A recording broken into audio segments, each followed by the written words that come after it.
Le vent hurlait comme un loup affamé. La neige tombait sans relâche, enveloppant la station de ski d'un linceul blanc et silencieux. Emma, emmitouflée dans son manteau rouge vif, était la seule âme en vue.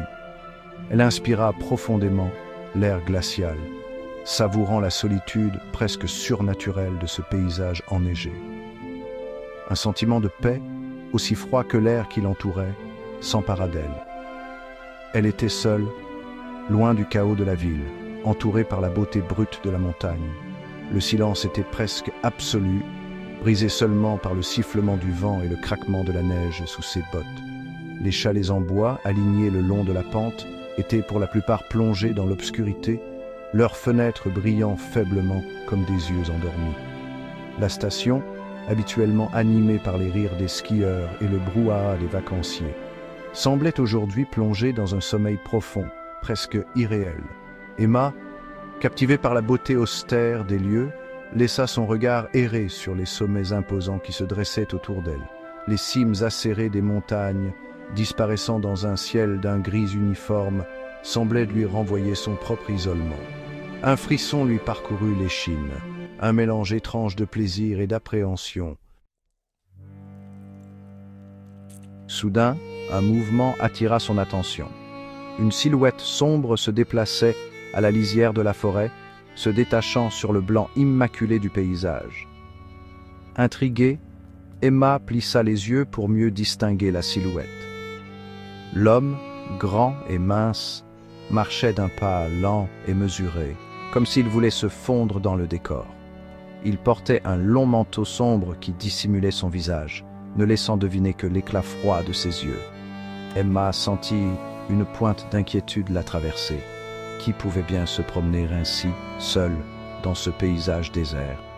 L'homme dégageait une aura de mystère, un mélange de force contenue et de mélancolie profonde qui la troublait. Elle essaya de se raisonner, de chasser cette peur irrationnelle qui s'emparait d'elle.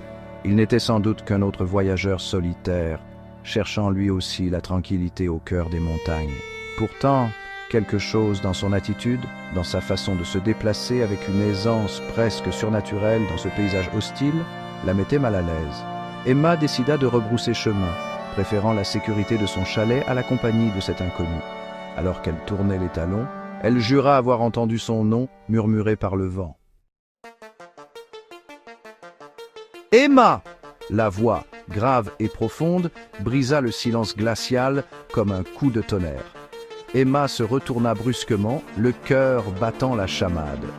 L'homme se tenait à quelques mètres d'elle, semblant avoir surgi de nulle part. Son visage, à demi caché par l'ombre de son chapeau, restait indéchiffrable. « Comment savez-vous mon nom ?» demanda-t-elle, la voix tremblante d'appréhension. L'homme esquissa un léger sourire, mais ses yeux restaient froids et distants.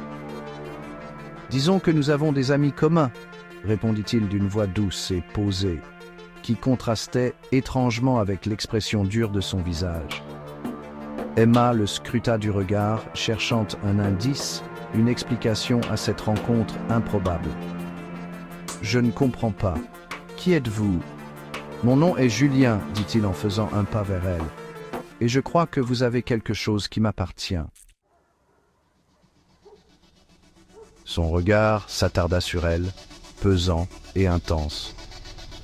Emma recula instinctivement, un frisson d'appréhension parcourant son échine.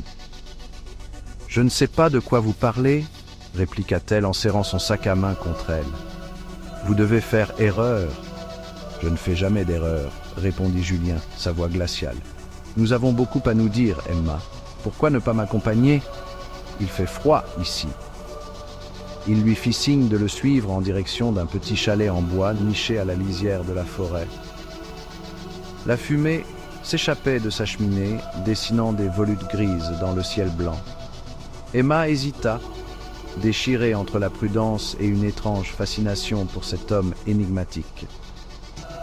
Son instinct lui hurlait de fuir, mais une force invisible semblait la retenir prisonnière.